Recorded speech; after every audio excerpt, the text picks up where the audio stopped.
നമുക്കിനി മറ്റൊരു വാർത്തയിലേക്ക് പോവേണ്ടതുണ്ട്.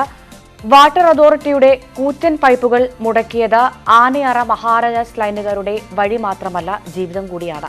പെട്ടെന്നൊരു അസുഖം വന്നാൽ ആശുപത്രിയിൽ പോലും പോകാനാകാത്ത ഗതികേടിലാണ് ഈ നാട്ടുകാരുള്ളത്. കിടപ്പ് രോഗികളെയും കൈക്കുഞ്ഞുങ്ങളെയും എങ്ങനെ വീടിന് പുറത്തെത്തിക്കുമെന്ന ആശങ്കയിലാണ് ഇവിടത്തുകാർ. മാസം 3 കഴിഞ്ഞു ഇവിടത്തുകാരുടെ ജീവിതതാളം വാട്ടർ അതോറിറ്റിയുടെ പൈപ്പുകൾ തെറ്റിക്കാൻ തുടങ്ങിയിട്ട്. സ്വന്തം വീട്ടിൽ കയറാനും കയറിയാൽ തിരിച്ചിറങ്ങാനുമാകാത്ത ഗതികേടിലാണിവർ. കിടപ്പ് രോഗികളായ പലരും ബന്ധുവീടുകളിലേക്കും വാടക വീടുകളിലേക്കും മാറിക്കഴിഞ്ഞു. കുഞ്ഞുങ്ങളും പ്രായമായവരുമുള്ള വീടുകളിലും ആശങ്കയേറുകയാണ്. 3 മാസമായി 3 മാസമായി 3 പ്രാവശ്യം ബോപ്പി എടുത്തിട്ട് എനിക്ക് പോകാൻ പറ്റാതെയായി.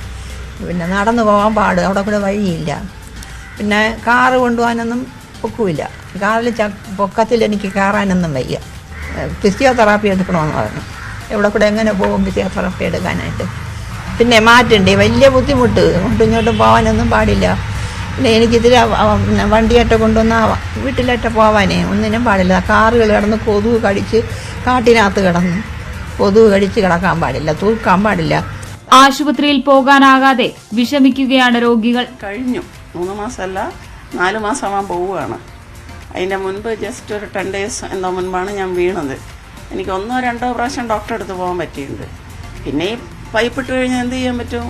മോൻ കാറ് വരെ റോട്ടിലാണ്. മോനല്ല, ഇവിടെ എല്ലാവരും കാറും റോട്ടിലാണ് കിടക്കണത്. വീട്ടിൻ്റെ അകത്തായി പോയ വാറ് വീട്ടിൻ്റെ അകത്ത് സ്ട്രക്കായി നിൽക്കുക. അതൊന്നും നമുക്ക് പുറത്ത് ഇങ്ങനെ പൈപ്പ് ഇട്ട് കഴിഞ്ഞാൽ എന്ത് ചെയ്യാൻ പറ്റും? ഇതിൽ കയറി സാധാരണ ആൾക്കാർക്ക് ഇപ്പം നിങ്ങൾക്ക് തന്നെ അത് ചാടാൻ ബുദ്ധിമുട്ടില്ലേ? അതിൽ ഈ കാലും വയ്യാത്ത ഞാനെങ്ങനെ ചാടും? പെട്ടെന്ന് ഒരാൾക്ക് എന്തെങ്കിലും വന്ന് പോകാൻ പറ്റും. ഇത് കാലിൻ്റെതായതിനെ കൊണ്ട് ഇപ്പം ഞാൻ ഇതിനെ ആയുർവേദത്തിലേക്ക് മാറ്റി. എന്താ വെച്ചാൽ എനിക്ക് പോകാൻ പറ്റണില്ല ഡോക്ടറെ അടുത്തേക്ക്. തൈലും അതും ഇതും ഇട്ട് നടക്കുകയാണ്. അത് പറ്റൂല, ഇനിയിപ്പോൾ സർജറി വേണ്ടി വരുമെന്നാണ് പറഞ്ഞിരിക്കണം. അങ്ങനെയാകുമ്പോൾ ഇത് ഇവിടുന്ന് മാറിയോ പറ്റുള്ളൂ. ഓരോ ദിവസവും എല്ലാം ശരിയാകുമെന്ന പ്രതീക്ഷയോടെയാണ് ഇവിടുത്തുകാർ ഉറക്കമുണരുന്നത്. പക്ഷേ പരിഹാരവും ആശ്വാസവും അകലുകയാണ്. ഇനിയും എത്ര നാൾ ഇങ്ങനെ കാത്തിരിക്കേണ്ടി വരുമെന്ന് സങ്കടത്തോടെ ചോദിക്കുകയാണിവർ. പൂർണ്ണ ആരോഗ്യമുള്ളവരും യുവാക്കളും ഈ പൈപ്പ് മറികടക്കണമെങ്കിൽ സർക്കസ് പഠിക്കണം. അപ്പോൾ പിന്നെ കിടപ്പ് രോഗികളുടെയും കൈക്കുഞ്ഞുങ്ങളുടെയും ഒന്നും കാര്യം പറയണ്ടല്ലോ. മഴ കൂടി വന്നതോടെ നാട്ടുകാരുടെ ആദി ഏറുകയാണ്. ഒരു അസുഖം വന്നാൽ, ഒന്ന് ആശുപത്രിയിൽ പോകേണ്ടി വന്നാൽ എന്തു ചെയ്യുമെന്നറിയാതെ ആശങ്കയിലാണ് ഇവിടുത്തെ പ്രദേശവാസികൾ. ബിപിൻ മുരളിക്കൊപ്പം ഐശ്വര്യാനിൽ, ന്യൂസ് 18 തിരുവനന്തപുരം.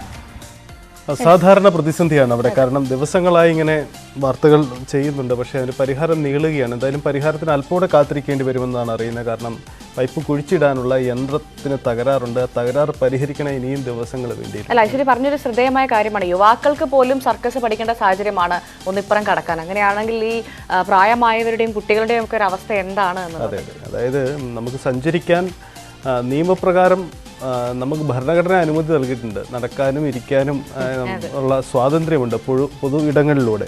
അത് സർക്കാർ സംവിധാനം തന്നെ അത് തടയുക എന്ന അസാധാരണ സാഹചര്യമാണ് അവിടെ ഉള്ളത്. എന്തായാലും ഒരു പൊതു ആവശ്യത്തിന് വേണ്ടി കൊണ്ടുവന്ന പദ്ധതിയാണെങ്കിൽ കൂടിയും അത് ജനങ്ങളെ അങ്ങേയറ്റം ബുദ്ധിമുട്ടിക്കുന്നു. മഹാരാജാസ് ലൈനിലെ പ്രതിസന്ധി മാറാൻ ഇനിയും കാത്തിരിക്കണമെന്ന്. എന്തായാലും അധികൃതരുടെ ശ്രദ്ധയിൽ ഈ വിഷയം എന്തായാലും ഉടൻ തന്നെ പെടട്ടെ. കാരണം കഴിഞ്ഞ കുറച്ച് ദിവസങ്ങളായി നമ്മൾ ഈ വാർത്ത കൊടുക്കുന്നുണ്ടെങ്കിൽ പോലും അത് അധികൃതർ ശ്രദ്ധിക്കുന്നില്ല എന്നുള്ളൊരു കാര്യമാണുള്ളത്. നമുക്ക് എന്തായാലും ഇനി മറ്റു വാർത്തകളിലേക്ക് നോക്കാം. ബസ് ഉടമയും